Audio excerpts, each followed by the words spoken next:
তো চলুন বন্ধুরা, আজকে আপনাদের সঙ্গে একটা ঠিক অন্যরকম আলোচনা করি। তো আপনারা দেখতে পাচ্ছেন যে এই ফ্যানের কয়েলটি সব দিকে ঠিক আছে, কিন্তু লাইটিং শর্টের কারণে, মানে লাইটিং আমরা কাকে বলি সেটা আপনাদেরকে আগে বুঝিয়ে দিই। আকাশ থেকে যে বিজলি পড়ে সেই লাইটিং শর্ট যদি এর মধ্যে ঢোকে তো কী হয় দেখতে পাচ্ছেন যে পুরো এই কয়েলটা, এই যে 14x14 28 স্লটের যে কয়েলগুলো আছে, 28টা এখানে স্লটের কয়েল থাকে, 1 2 এইভাবে 28টা আছে। তো এই 28টার মধ্যে এই কয়েলটাতে কিন্তু কোনো ধরনের কানেকশন হচ্ছে না। দেখতে পাচ্ছেন এখানে আমাদের এখান থেকে গিয়ে যে এই কয়েলে যে এন্টিক্লক হয়ে ঘুরছিল সেই কানেকশনটাই ছিঁড়ে গেছে। এই সমস্যা সম্মুখীনে আপনারা কী রকমভাবে কাজগুলো করবেন। তো সবার আগে আমি আপনাদেরকে দেখাচ্ছি, একটা নাইফ নেবেন। নাইফ নেওয়ার পরে সুন্দর করে একটা জায়গায়, বেশি দূরে নয়, একটি জায়গায় সুন্দর করে এভাবে চকচক করে ছিলিয়ে নেবেন খুব সূক্ষ্মভাবে। এরপরে আপনি সোল্ডারিংয়ের জন্য রজন বা যে কোনো জিনিস ব্যবহার করেন না কেন সেটাকে নিয়ে এই ওয়্যারের মাথাটাকে সুন্দরভাবে এখানে সোল্ডারিং করে দেবেন।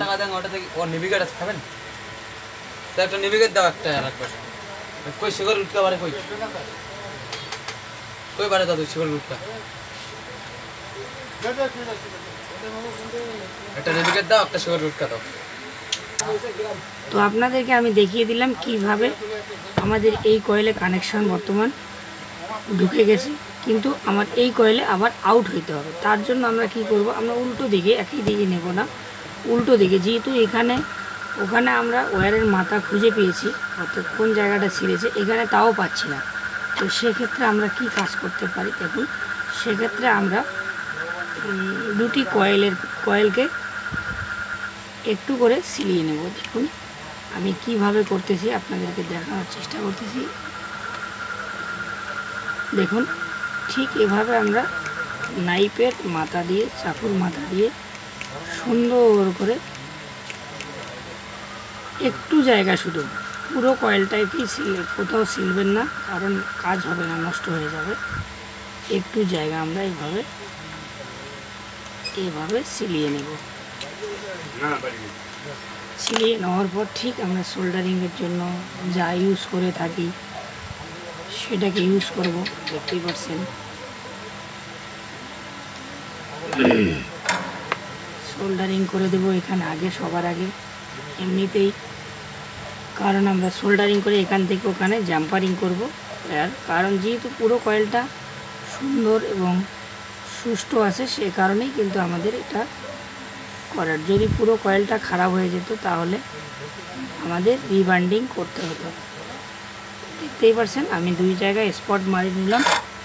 এবার আমি কি করব, এবার আমার করার কাজ হলো যে কোনো এরকম নর্মাল তার হোক বা কয়েলের বান্ডিং ওয়্যার হোক, যে কোনো জাতের এরকম এই ওয়্যার নেবেন। ওয়্যার নিয়ে বেশি মোটা নেবেন না, খুব পাতলাভাবে একটু করে নেবেন। কয়েকটা তারের অংশ নিয়ে, 3-4টা তারের অংশ নিয়ে, তো সুন্দরভাবে আমি 3টা তারের অংশ নিলাম। 3টা তারের অংশ নিয়ে সুন্দরভাবে এভাবেই রেডি করে নিলাম। দেখতেই পাচ্ছেন এভাবেই রেডি করে নিলাম। আমি এখানে আবারও আমাদের সোল্ডারিং করার জন্য যে রজন জাতীয় জিনিস ব্যবহার হয় সেটা লাগিয়ে নেব। লাগিয়ে নেওয়ার পর আমরা এখান থেকে পয়েন্টটাকে ঠিক এখানে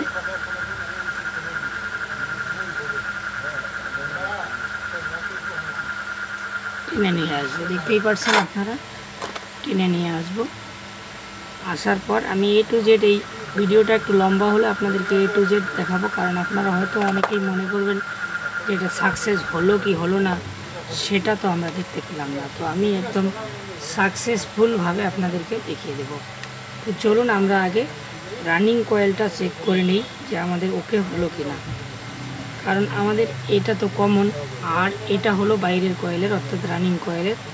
এই দুটোর মধ্যে আমরা কানেকশন সিরিজ লাইন দিয়ে আগে চেক করব। তো দেখতে পাচ্ছেন আপনারা ফায়ারিং করতেছে, অর্থাৎ আমার ওকে হয়ে গেছে। তো আমরা এখন স্টার্টিং কয়েলে খুঁজব। স্টার্টিং কয়েলেও ঠিক সেম কেস হয়েছে। সেম কারণ হয়েছে। তো সেটার জন্য আমাদেরকে কী করণীয় আছে সেটাই দেখবো আগে। তো আমরা এই দিক থেকে পুরো কয়েলটাকে চেক করব যে আমাদের কোন জায়গায় ছেঁড়া রয়েছে। তো সেটার জন্য আমাদেরকে এরকম একটা নাইফ ব্যবহার করতে হবে এবং আমরা ঠিক এভাবেই দেখব প্রত্যেকটি কয়েলকেই। কারণ আগেই সিলবো না, কাটবো না, কারণ কেন কাটবো না, নষ্ট হয়ে যাবে। তো এতদূর পর্যন্ত আমাদের পাঁচিং রয়েছে ভোল্টেজ, এদিকেও আছে, এদিকেও আছে, এদিকেও আছে। তো সম্ভবত এটা আমাদের লাস্ট প্রান্তের দিকে শো করবে, লাস্ট পয়েন্টের দিকে শো করবে। দেখতেই পাচ্ছেন, একটু ওয়্যারটাকে সাবধান রাখবেন কারণ শক লাগার ভয় থেকে যায়। তো এটা আমাদের ঠিক ঠিক লাস্টের আগ পর্যন্ত দেখাচ্ছে, শুধু এই ওয়্যারটাতেই আসতেছে না। তো এই ওয়্যারটাতে না আসার জন্য আমরা কি চেক করব, দেখব সেটাকে।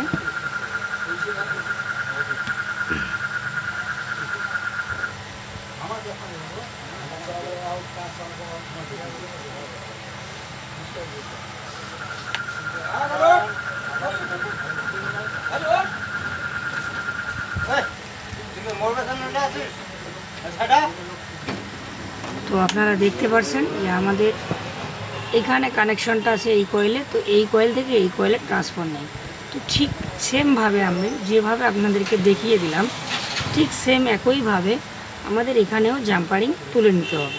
তো জাম্পারিং তোলার নিয়ম আপনাদেরকে আবারও দেখিয়ে দিচ্ছি। এভাবেই কিন্তু জাম্পারিং তুলেন, খুব সূক্ষ্ম আকারের একটি করে অংশ, সূক্ষ্ম আকারের একটি করে অংশ, বেশি অংশ ছিলবেন না, খুব খুব কম আকারের অংশটাকে এভাবে ছিলে নিয়ে আমাদের, যেহেতু আমি রজন জাতীয় জিনিস ছাড়া ঝালাই সোল্ডারিং হবে না, সেজন্য আমি একটা লিকুইড লাগাচ্ছি, পেস্ট এটা। তো আপনারা যে রজন ব্যবহার করেন রজন ব্যবহার করবেন, যে পেস্ট ব্যবহার করেন পেস্ট ব্যবহার করবেন। তো সোল্ডারিং করার জন্য যা আর কি কেমিক্যালের প্রয়োজন হয় সেটি ব্যবহার করবেন। ব্যবহার করার পর আমি এখানে যেভাবে পয়েন্ট উঠাচ্ছি ঠিক সেভাবেই পয়েন্ট উঠিয়ে নেবেন। দেখতেই পাচ্ছেন আমি পয়েন্ট উঠিয়ে নিলাম। একটু টাইম লাগে কারণ এটা পুরো মেটাল সহ, যেহেতু পুরো কয়েলটা বান্ডিং আছে, সেজন্য খুব কম হিটে বা খুব দ্রুত গতিতে কিন্তু এটা সোল্ডারিং হবে না। কারণ এটাকে সোল্ডারিং হওয়ার নিয়ম হলো যে জায়গাটাতে সোল্ডারিং হবে সেটি পুরো হিট হতে হয়। তো এখানে হিট হতে একটু সময় লাগে। কেননা সময় লাগে যেহেতু এখানে মেটাল রয়েছে এবং কয়েল পুরোটাই বান্ডিং রয়েছে, সে কারণে। তো দেখুন আমরা এভাবেই আবারও ঠিক এভাবেই যেভাবেই আমি আপনাদেরকে আগেরটাতে দেখিয়ে দিয়েছি, পরেরটাতেও ঠিক এভাবেই একইভাবেই জাম্পারিং হবে, সেম টু সেম ভাবে এখানে জাম্পারিং হয়ে যাবে।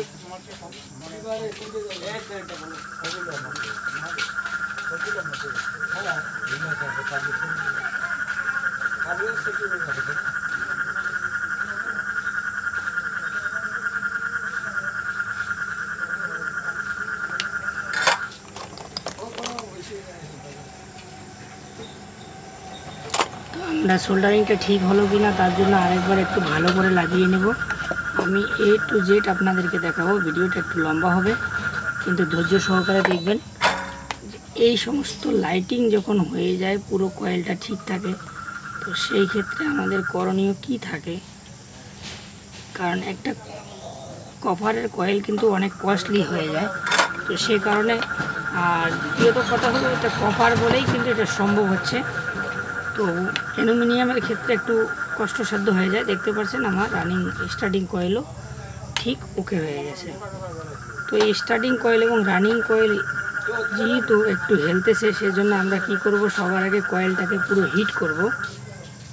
হিট করে একটু নতুন করে বার্নিশ ঢেলে দেব।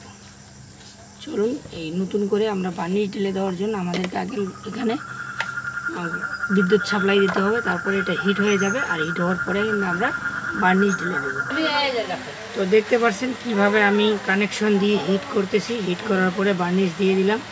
তো বার্নিশ দেওয়ার পরে আমার পুরো কয়েল ওকে হয়ে গেল। এখন আমি আমার হাউজিংয়ের সাথে সেট করব। সেট করা পর্যন্ত আপনাদেরকে দেখাবো A to Z।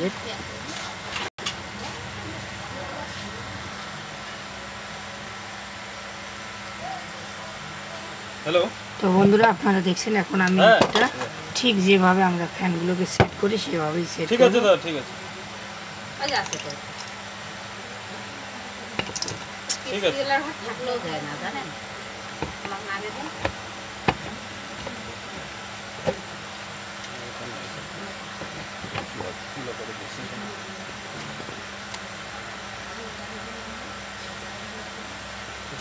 লো।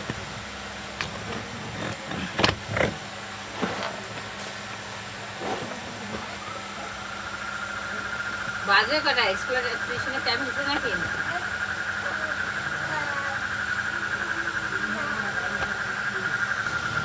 তো দেখতে পাচ্ছেন আমি এখন এখানে উপর থেকেই ক্যাপাসিটার কানেকশন করে আপনাদেরকে চালিয়ে দেখাবো, কেননা ভিডিওটি অনেক লম্বা হয়ে যাচ্ছে। আর সে কারণে আমি খুব দ্রুত গতিতেই করানোর চেষ্টা করতেছি, কারণ আপনাদেরকে পুরোপুরি আমি যে এইভাবে যে ক্রিটিক্যালভাবে এটা সলভ করলাম সেই জিনিসটা আপনাদেরকে একটু দেখানোর জন্য বা শেখানোর জন্যই অ্যাকচুয়ালি এই ভিডিওটি বানানো। তো সেটা যদি আমি লাস্ট ফিনিশিং পর্যন্ত আপনাদেরকে না দেখিয়ে দিতে পারি, তো আপনারা অনেকের মনে হয়তো ধারণাটি হবে যে এটা হয়তো রেডিই হয়নি। তো চলুন, আমার একটু ওয়েট আছে, মানে আগের দিনের ফ্যান, সেই কারণে ওয়েটের কারণে আমি হাতে রাখতে পারতেছি না। তো আমি চেষ্টা করতেছি এটাকে হাতে রাখার জন্য। আর চলুন আমি লাইন দিয়ে দিলাম। তো দেখতে পাচ্ছেন কি আপনারা, দেখতে পাচ্ছেন কিনা, যাই হোক উল্টো হোক সিধে হোক একদিকে দেখতেই পাচ্ছেন যে ঘুরতেছে, দেখতেই পাচ্ছেন এটা ঘুরানো চালু হয়ে গেছে। বন্ধুরা এভাবে আপনারা কিন্তু লাইটিং কাজগুলো সলভ করতে পারবেন, 100% গ্যারান্টি সহকারে সলভ হবে এবং মোটামুটি এর লাইফ টাইমও খুব ভালোই চলে, কারণ যেহেতু এই কয়েলগুলো অরিজিনাল থাকে সেই জন্য কয়েলের লাইফ টাইমগুলো খুব ভালো চলে। দেখুন আমি আপনাদেরকে কিভাবে সেটাকে সলভ করে দেখালাম। তো অলরেডি এখন আমি সেট করি নাই, কারণ ভিডিওটি লম্বা হয়ে যাচ্ছে, সেই কারণে এখন আমি ক্যাপাসিটারের সঙ্গে এখানে সেট করব। তো আজকে এখানেই এ পর্যন্তই থাকলো। জয় হিন্দ, সবাই ভালো থাকবেন, সুস্থ থাকবেন। আর আমার ভিডিও দেখে যদি আপনারা উপকৃত মনে করেন তো অবশ্যই চ্যানেলটিকে সাবস্ক্রাইব করে দিয়ে অল নোটিফিকেশন অন করে দেবেন। ধন্যবাদ। জয় হিন্দ।